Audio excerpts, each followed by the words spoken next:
नमस्कार दोस्तों।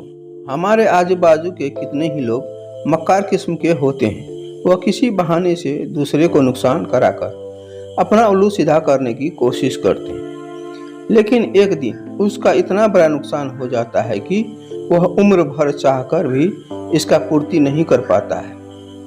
आज का कहानी कुछ इसी अंदाज में होने वाली है, तो यह वीडियो आपको भरपूर मनोरंजन करेगी, इसलिए वीडियो को अंत तक देखने का कष्ट करेंगे।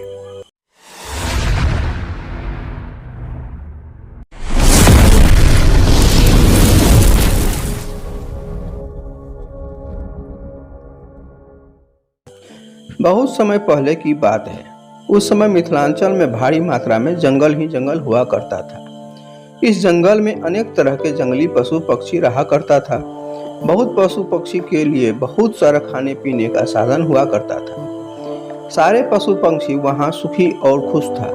उसी जंगल में एक सियार भी रहता था जो बहुत आलसी था।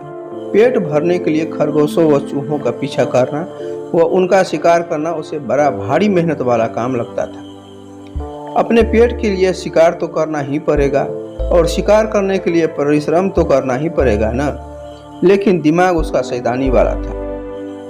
वह तिकरम लगाता रहता कि कैसे ऐसी जुगत लगाई जाए जिससे बिना हाथ पैर हिलाए अच्छे अच्छे भोजन मिलता रहे।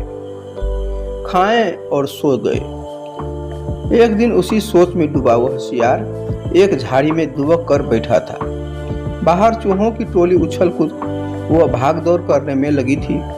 उसमें एक मोटा सा चूहा था जो दूसरे सभी चूहे का सरदार कहलाता था और उसका आदेश सभी चूहे को मानना पड़ता था। सियार उछलते कूदते चूहे को देखता रहा। उसके मुंह से लार टपकती रही। फिर उसके दिमाग में एक तरकीब आई। जब चूहे वहां से अपने अपने बिलों में चले गए तो उसने दबे पांव उनका पीछा किया। कुछ ही दूर उन चूहों के बिल थे। बिल तक पहुंचकर सियार वापस लौट आया। दूसरे दिन प्रातः ही वह उन चूहों के बिल के पास जाकर एक टांग पर खड़ा हो गया। उसका मुंह उगते सूरज की ओर था। आंखें बंद थी। चूहे बिलों से निकले तो सियार को उस अनोखी मुद्रा में खड़े देखकर वे बहुत चकित हुए। एक चूहे ने जरा सियार के निकट जाकर पूछा, सियार मामा, तुम इस प्रकार एक टांग पर क्यों खड़े हो?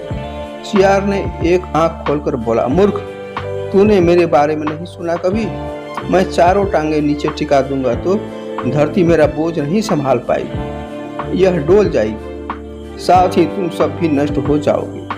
तुम्हारे ही कल्याण के लिए मुझे एक टांग पर खड़े रहना पड़ता है। सभी चूहों में फुसर फुसर होने लगी।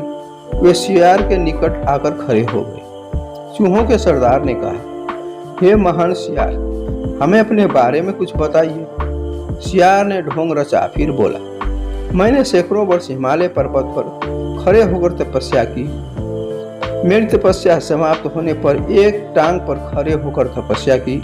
मेरी तपस्या समाप्त होने पर सभी देवताओं ने मुझ पर फूलों की बरसात की। भगवान ने प्रकट होकर कहा कि मेरे तप से मेरा भार इतना ज्यादा हो गया है कि मैं चारों पैर धरती पर रखूं तो धरती गिरती हुई ब्रह्मांड को फोड़कर दूसरी ओर निकल जाएगी। धरती मेरी ही कृपा पर टिकी हुई है, इसलिए मैं एक ही टांग पर खड़ा हूँ। मैं नहीं चाहता कि मेरे कारण दूसरे जीवों को कष्ट हो, उसका विनाश हो जाए। सभी चूहे उस ढोंगी सियार के बातों में आ गए। सोचा हो न हो यह हम लोगों के ही कल्याण के लिए आए। उसने विश्वास कर लिया और सारे चूहों का समूह महातपस्वी सियार के सामने हाथ जोड़कर खड़ा हो गया। एक चूहे ने पूछा, तपस्वी मामा, आपने अपना मुंह सूरज की ओर क्यों कर रखा है? सियार ने उत्तर दिया, सूर्य की पूजा के लिए। और आपका मुंह क्यों खुला है? दूसरे ने कहा, हवा खाने के लिए। मैं केवल हवा खाकर जिंदा रहता हूँ, मुझे खाना खाने की जरूरत नहीं पड़ती। मेरे तप के बल से हवा को ही पेट में तरह तरह के पकवानों में बदल देता है। सियार बोला। उसकी इस बात को सुनकर चूहों पर जबरदस्त प्रभाव पड़ा। अब सियार की ओर से उनका सारा भय जाता रहा। वे उसके और निकट आ गए। अपनी बातों का असर चूहों पर होता देख मक्कार सियार दिल ही दिल में खूब खुश था।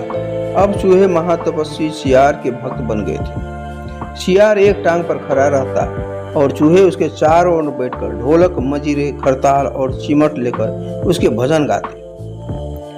भजन कीर्तन समाप्त होने के बाद चूहों की टोलियां भक्ति रस में डूबकर अपने अपने बिलों में घुसने लगती तो शियार सबसे बाद के 3-4 चूहों को दबोच कर खा जाता। फिर रात भर आराम से सो जाता। सुबह होते ही फिर वह चूहे के बिलों के पास आकर एक टांग पर खड़ा हो जाता और अपना नाटक चालू रखता। धीरे धीरे चूहों की संख्या कम होने लगी।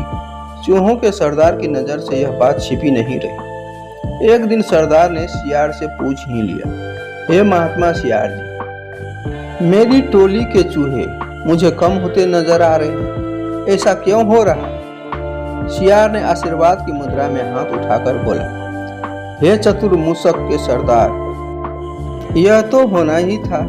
जो सच्चे मन से मेरी भक्ति करेगा वह सशरीर वैकुंठ को जाएगा ही। बहुत से चूहे भक्ति का फल पा रहे हैं। चूहों के सरदार ने देखा कि शियार मोटा हो गया है। कहीं उसका पेट ही तो वह वैकुंठ लोक नहीं है जहाँ चूहे जा रहे हैं। चूहों के सरदार ने बाकी बचे हुए चूहों को बताया और स्वयं उसने दूसरे दिन सबसे बाद में बिल में घुसने का निश्चय किया। भजन समाप्त होने के बाद चूहे बिलों में घुसे। शियार ने सबसे अंत के चूहे के दबोचना चाहा। चूहों का सरदार पहले से ही चौकन्ना था। वह दांव मारकर शियार का पंजा बचा लिया। असलियत का पता चलते ही वह उछलकर शियार की गर्दन पर चढ़ गया और उसने बाकी चूहों को हमला करने के लिए कहा।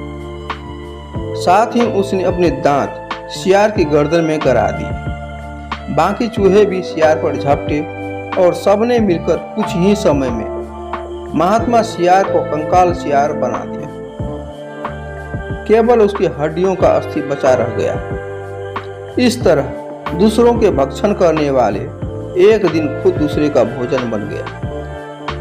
दोस्तों, वीडियो पसंद आया तो कृपया इसे एक लाइक करके अपने दोस्तों को भी शेयर करें और आगे भी इसी तरह की वीडियो देखने के लिए अपने इस चैनल को सब्सक्राइब करके पास में पड़ी घंटी के निशान को दबाकर ऑल को भी सिलेक्ट कर लें।